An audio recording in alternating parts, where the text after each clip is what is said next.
I've always been fairly critical of Google Stadia as a concept. Quite frankly, I think it's a technological leap that isn't ready to be taken just yet, but I never envisioned its launch would be this bad. Google Stadia is going down in history right now as one of the most half-baked, unfinished embarrassments of a product launch to ever hit the gaming space, and there really is no end in sight.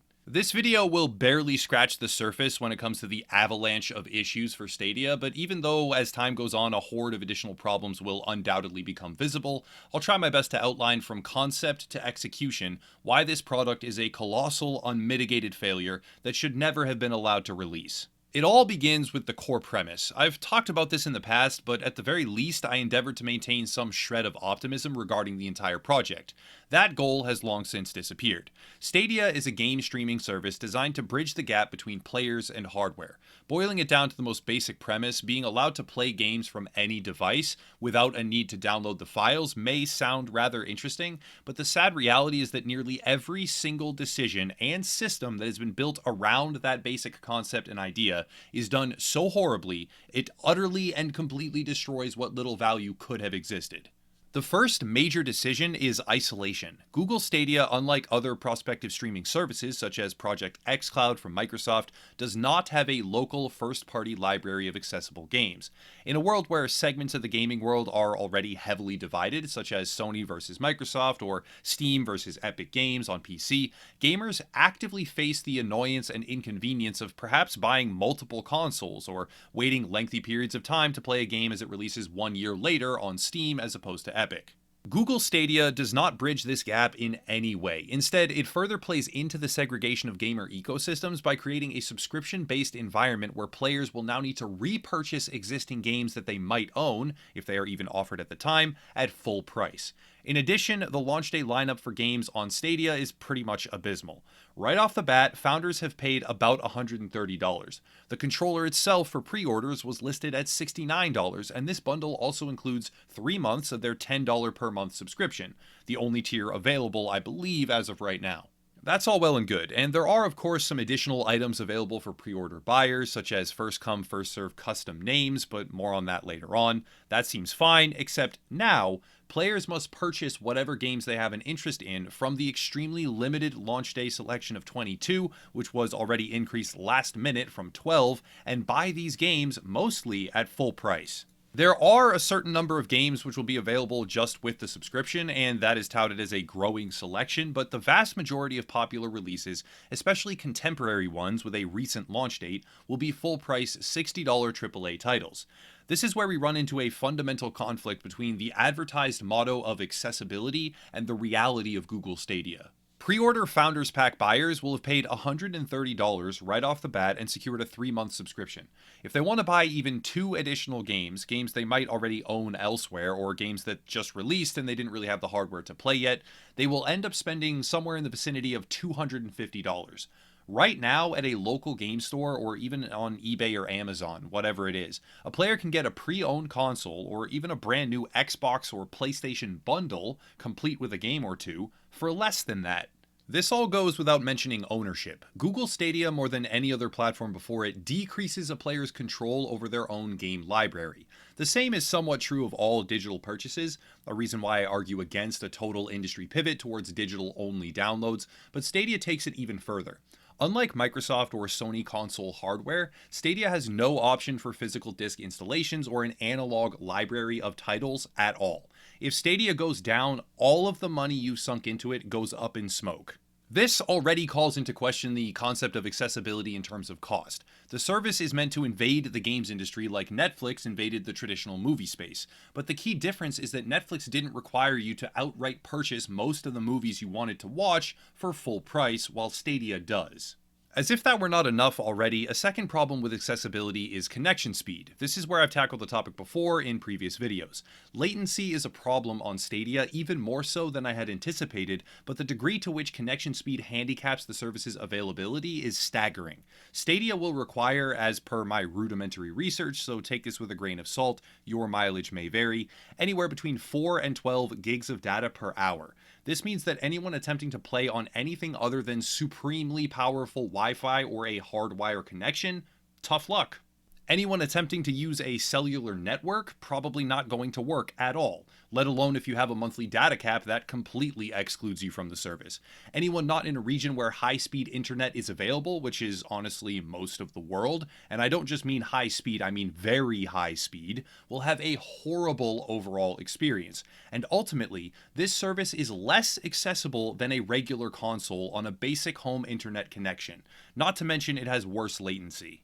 The reviews for Stadia are already damning. Frame drops, stutters, near unplayability, confusion as to why this service is launching in such a poor relative condition, and if you can believe it, we are just getting started right now. Remember those pre-order incentives? Yeah, it turns out some of them are lies. Reddit users have been speaking out about how the custom name service, something already offered by pretty much every other platform in existence, but yet Google thinks allowing custom names on a first come first served basis is cool and innovative, those custom names are not being given.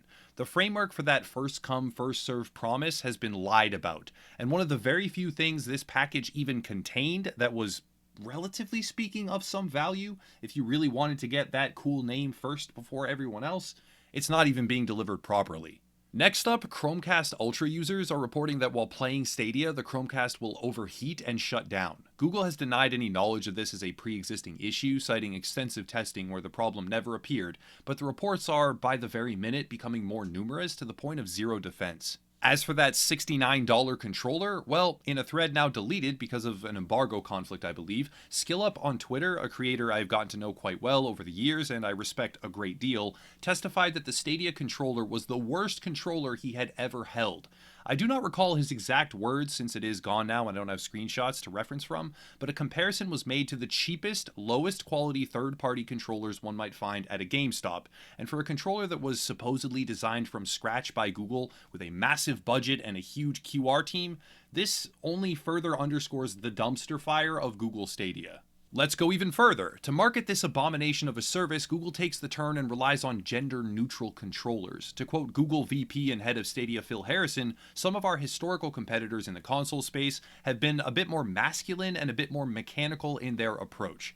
Ignoring the idiocy of saying the design of a utility product is somehow masculine, he all but admits that mechanical functionality is not a focus for Stadia, instead relying on gender-neutral cucumber-colored garbage to try and sell the service.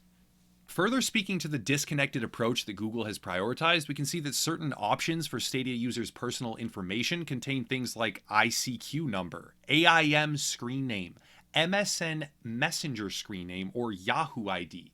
Designators and services that have been dead for years and could not possibly justify the development effort if any educated decision maker had truly nailed down the audience of this product.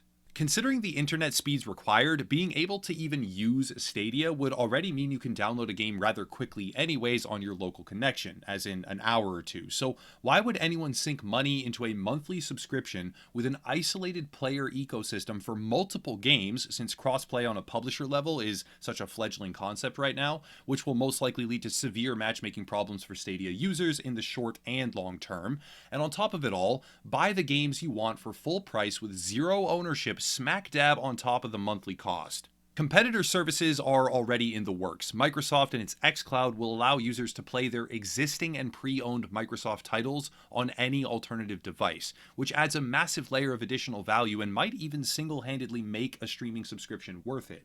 Amazon is reportedly working on their own service already as well, and as a format for bridging the gap between a player's current library of games and whatever device they are on at the time, it can sort of be understood fundamentally the concept of streaming and the value that it does have. But instead, Google is trying to break into simultaneous markets by replacing consoles, replacing entire game libraries, sort of replacing hardware as a whole, and doing so with an additional monthly cost, full purchases, and poorly designed cheap controllers.